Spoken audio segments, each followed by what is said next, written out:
किसी भी व्यक्ति को कब पता लगेगा कि उसको सीओपीडी के लक्षण हैं और उसको कब अपने डॉक्टर से संपर्क कर लेना चाहिए? बेसिकली ऐसा होता है कि जैसे लंग्स में जब भी प्रदूषण ज़्यादा होगा तो आपकी जो एयर कैपेसिटी है, लंग कैपेसिटी, जिसको बोलते हैं वाइटल कैपेसिटी, वो कम हो जाती है आपकी। एक तो होता है अस्थमा, एक होता है सीओपीडी। अस्थमा तो बच्चों में भी होता है और अडल्ट में होता है। सीओपीडी अडल्ट में ही होती है, बच्चों में नहीं होती सीओपीडी। क्या जो सीओपीडी के जो पेशेंट्स हैं उनमें ये समस्या बढ़ रही है और बढ़ने का क्या कारण है उनका? वो इरिटेंट जो फैक्टर होता है हमारा, जो हवा में प्रदूषित एयर होती है, वो ही सीओपीडी को और बढ़ावा देती है। उसमें ऐसा समझो, सीओपीडी वाले पेशेंट्स का जनरली क्या है, उनको कफ की हिस्ट्री रहेगी, खांसी बार बार करेंगे, है ना, खांसी में बलगम भी आएगा, इसका मतलब उनको इन्फेक्शन भी साथ साथ हो रहा है और सांस में दिक्कत आएगी।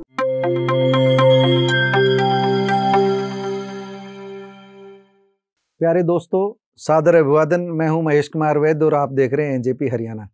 दोस्तों, आज विश्व सीओपीडी दिवस है और इस दिवस पर हम चर्चा करने जा रहे हैं सीओपीडी के कारण, लक्षण और किन परिस्थितियों में हम ये चर्चा करने जा रहे हैं। ये सब जानते हैं आप। कितना भयंकर प्रदूषण है इस समय। एयर क्वालिटी इंडेक्स 400 पार जा रहा है। राजधानी दिल्ली में 500 से पार पहुंच चुका है। हमारे भिवाड़ी, धारूहेड़ा और रेवाड़ी क्षेत्र की बात करें, यहाँ भी 400 से पार जा चुका है। इस परिस्थिति में किस तरह हम अपना स्वास्थ्य बेहतर बनाए रख सकते हैं, इन सब चीज़ों को जानने के लिए आज हमने हमारे स्टूडियो में आमंत्रित किया है रेवाड़ी के जाने माने physician doctor Pramod Kumar Gupta ji. Doctor Gupta, आपका स्वागत है पहले तो हमारे स्टूडियो में। सबसे पहले तो आप हमारे दर्शकों को यही बताइए कि ये सीओपीडी क्या है और सीओपीडी क्या कारण है जो सीओपीडी की वजह से, और जो प्रदूषण है जो वायु में, इससे क्या इसमें बढ़ोतरी हो रही है, कितना नुकसानदेह है? बेसिकली सीओपीडी जो है उसको बोलते हैं क्रोनिक ऑब्स्ट्रक्टिव पल्मोनरी डिजीज। मतलब क्या, लंग्स की एक तरह की बीमारी। ये बेसिकली आज के जो हमारा प्रदूषण चल रहा है ना, वातावरण में जो चल रहा है, जहाँ बहुत ज़्यादा धुआं है, बहुत ज़्यादा एयर क्वालिटी, जो एयर पुअर क्वालिटी इंडेक्स जो हमारा बन रहा है, उसके कारण या इरिटेंट्स के कारण जो लंग्स को इरिटेट करते हैं, या केमिकल्स जो लोग फैक्ट्री में ज़्यादा काम करते हैं, हैजार्डस वर्क में, उनके कारण ज़्यादा होता है। तो सीओपीडी बेसिकली एक लंबी वाली समय की वाली बीमारी है। बच्चों में नहीं होती, अडल्ट में ही जनरली होती है और ये क्रोनिक डिजीज है। मतलब क्या, लंबे समय पाई जाने वाली डिजीज।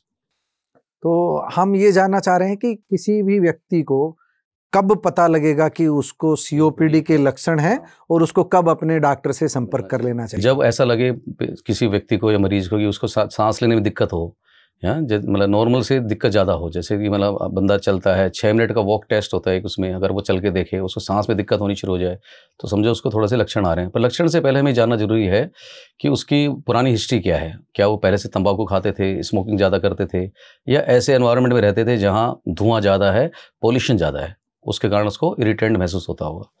जो अब मौजूदा माहौल है, प्रदूषित हवा है, जो एयर क्वालिटी इंडेक्स की हम बात कर रहे हैं, 400 पार जा रहा है, जो ये जो प्रदूषण का हमारे फेफड़ों पर, हमारी सेहत पर क्या असर पड़ रहा है और इससे किस तरह की बीमारियां जो है और जन्म ले रही है? बेसिकली ऐसा होता है कि जैसे लंग्स में जब भी प्रदूषण ज़्यादा होगा तो आपकी जो एयर कैपेसिटी है, लंग कैपेसिटी, जिसको बोलते हैं वाइटल कैपेसिटी, वो कम हो जाती है आपकी।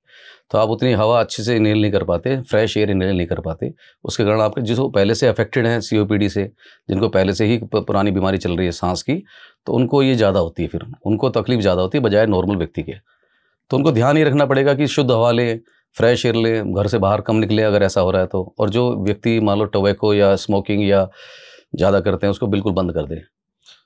डॉक्टर गुप्ता, आपने जो इस बीमारी के बारे में बताया हमको, हम आपसे ये जानना चाहेंगे विस्तार से कि इसके कारण क्या हैं, क्योंकि आप क्रोनिक बता रहे हो।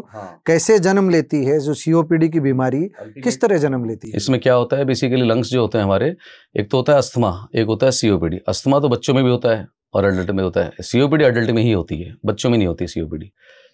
इसका थोड़ा सा अंतर भी आप बताएंगे कि अस्थमा और सीओपीडी में क्या किस तरह का अंतर है? अस्थमा रिवर्सिबल है, सीओपीडी इरिवर्सिबल है। एक बार हो गई तो हो गई, फिर आपको ये रिवर्सिबल नहीं होगी।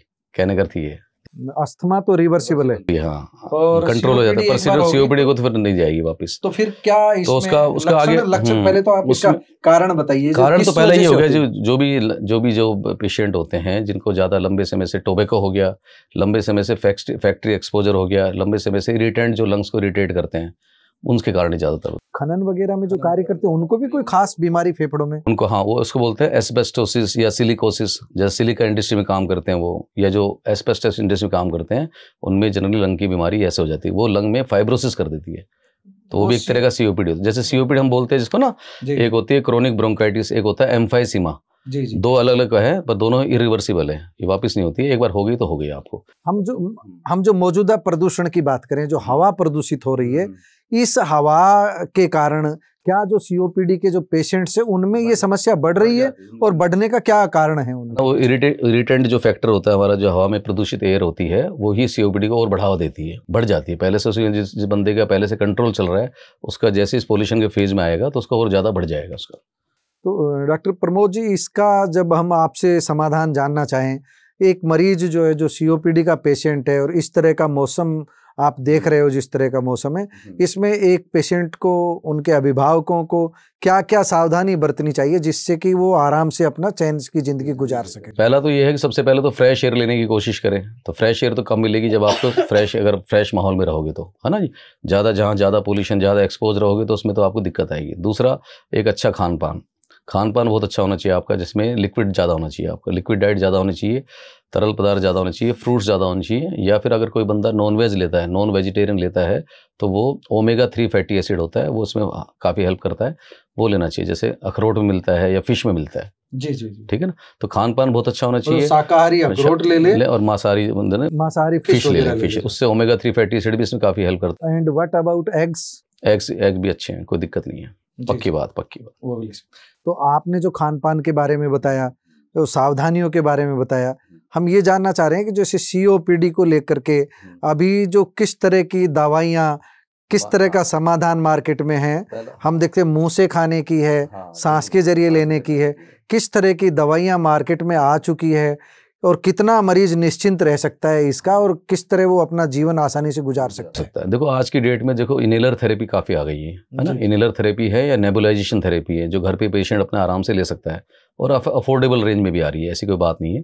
तो पेशेंट को डॉक्टर अपनी एडवाइस करता है कि कैसे आप वो पंप यूज़ करें, या उसका हम पंप बोलते हैं, इनहेलर थेरेपी बोलते हैं इन्हें, है ना। तो कैसे उसको यूज़ कर सकता है। तो सबसे पहला तो इनहेलर थेरेपी, दूसरा टैबलेट थेरेपी, साथ साथ उसके साथ जो ब्रोंकोडायलेटर होती है, मेडिसिन होती हैं जो फेफड़े को खोलती हैं, उनका जो फाइब्रोस हो जाते हैं उनको चौड़ा करती है, उनको बोलते हैं डायरिफाइलिन वगैरह टैबलेट्स आती हैं, मोन्टेल्यूकास टैबलेट आती है, जो ये सारे ल्यूकोट्राइन 3 इनहिबिटर्स होते हैं जो। हाँ, बट बिना डॉक्टर की सलाह के कोई ना डेरिफाइलिन लेनी है, ना कोई और दवा लेनी है। आपका डॉक्टर अच्छे से जानता है कि क्या दवाई लेनी है, क्या देनी दवाई, उसको डिपेंड करेगा। राइट। तो अभी हम आपसे ये जानना चाहेंगे कि कोई ऐसा और लक्षण जो है, जो कि आपको जो फेफड़े की तकलीफ है, जो आप जो स्पेसिफिक कर सके कि आपको एक बार जांच करा लेनी चाहिए, डॉक्टर के पास जाना चाहिए, इस तरह के क्या लक्षण हो सकते हैं? थोड़ा सा दमा के भी और सीओपीडी का भी थोड़ा सा अंतर करके हमको विस्तार से बताइए थोड़ा। उसमें ऐसा समझो, सीओपीडी वाले पेशेंट्स का जनरली क्या है, उनको कफ की हिस्ट्री रहेगी, खांसी बार बार करेंगे, है ना, खांसी में बलगम भी आएगा, इसका मतलब उनको इन्फेक्शन भी साथ साथ हो रहा है, और सांस में दिक्कत आएगी। जी। तो खांसी आना बार बार, सांस में दिक्कत आना, बलगम आना, और थोड़ा चलने पे सांस ज़्यादा फूल जाना, तो ये चारों सीओपीडी के लक्षण है। तो आप जैसे सांस फूलने की बात कर रहे हैं, तो क्या इसका हार्ट पर भी कोई असर होता है? जो ये लंबे समय सीओपीडी वाले पेशेंट्स को जनरली हार्ट की प्रॉब्लम भी हो जाती है साथ साथ, तो उसको बोलते हैं हम कोर पल्मोनल। लंबे समय सीओपीडी से हमारा जो हार्ट का चैम्बर होता है वो भी बढ़ जाता है, चौड़ा हो जाता है, और उनको फिर धीरे धीरे पैरों में सूजन आना, 2 कदम चलते सांस फूलना, वो भी शुरू हो जाता है, वो लंबे समय लंग की डिजीज के कारण। जी। आपने डॉक्टर प्रमोद गुप्ता से विस्तार से सीओपीडी के बारे में जाना है, उपचार के बारे में भी जाना है, लक्षण के बारे में भी, कारण के बारे में भी। हम अलग से वीडियो में बाल रोग विशेषज्ञ डॉक्टर ललित मोहन सक्सेना की बात आपको सुनवा रहे हैं, और डॉक्टर प्रमोद गुप्ता की बातें आपने सुनी हैं। और जब हृदय की बात आई है तो आपको 1-2 दिन में हृदय रोग विशेषज्ञ से भी हम बात करेंगे, हार्ट पर क्या असर पड़ता है इस पॉल्यूशन का, सीओपीडी के मरीज के हार्ट्स पर क्या असर पड़ता है, ये सारी बातें आपको बताएंगे। डॉक्टर प्रमोद गुप्ता, आपने समय दिया, आपका बहुत बहुत धन्यवाद।